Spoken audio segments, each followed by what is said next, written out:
ప్రీతమ ప్రజలారా, రెండు తెలుగు రాష్ట్రాల్లో కూడా భయంకరమైనటువంటి విపత్తు తుఫాను నుంచి బయటపడడం చాలామంది మనశ్శాంతిగాను ప్రశాంతతగా కూడా ఆలోచన చేయగలుగుతారు. కారణం ఏంటంటే ఇది భయంకరమైనటువంటి ఈ తుఫాన్ నుంచి తేరుకుంటున్నాం కాబట్టే మనకు అందరూ కూడా మనశ్శాంతిగా ఉంటుంది.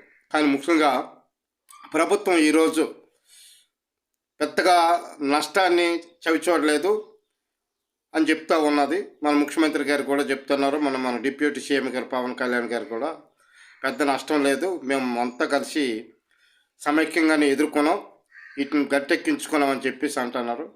వాస్తవంగా నష్టం ఎంత జరిగిందో, ప్రాణ నష్టం తక్కువైనప్పటికి కూడా మరి ఆస్తి నష్టాలు మాత్రం, పంటలు ఇవన్నీ కూడా చాలా సర్వనాశనం అయ్యాయి.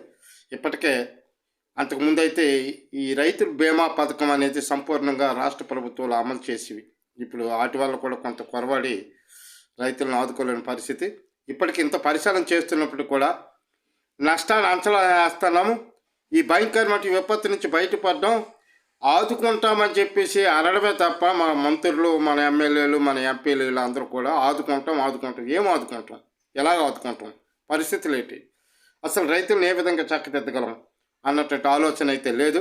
మరి మన డిప్యూటీ సీఎం గారు చేపలు పట్టడానికి వెళ్ళిపోయి బురదలో దిగిపోయి మొత్తం ఆయన యాక్టింగ్కి ఆస్కార్ అవార్డు ఇవ్వచ్చు.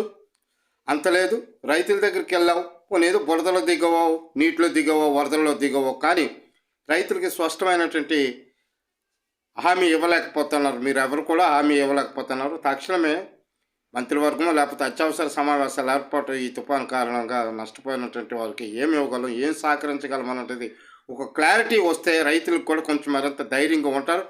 నష్టపోయిన ప్రతి కుటుంబం కూడా ధైర్యంగా ముందుకు వెళ్ళడానికి, అయ్యో మాకంటూ ఒక అండగా ప్రభుత్వం ఉంది, ప్రభుత్వ అధికారులు ఉన్నారని చెప్పేసి వాళ్ళకి కూడా మనశ్శాంతి ఉంటుంది, ఒక నమ్మకం కలుగుతుంది ప్రభుత్వం మీద అని చెప్పేసి ఈ సందర్భంగా ఈ ప్రభుత్వానికి నేను విజ్ఞప్తి చేస్తూ ఉన్నాను. మరి నాదెండ్ల మనోహర్ గారు, మీరు ఏం మాట్లాడుతున్నారో అర్థం కాదు. పంటలు కోల్పోయి లబోదీపం అని చెప్పేసి రైతులందరూ కూడా గగ్గోలు పెడుతూ ఉంటే ప్రతి గింజ కొంటాను అంటావా? ఎలా కొంటావు? ఎక్కడుంది గింజ? అసలు చేనే లేకుంటే మొత్తం ఊర్చుకుపోయి చేస్తూ ఉంటే ప్రతి గింజ కొంటాం, ప్రతిదీ కొనేస్తాం. ఏం కొనేస్తావు? లేదు కొనేస్తావా? ఇలాంటి సర్దుబాటు మాటలు అంటారు. సహకరించలేక, సాయం చెయ్యలేక సర్దుబాటు చేసే మాటలు, ప్రజలకి రైతులకి ఆశలు కల్పించే మాటలు మానుకోండి.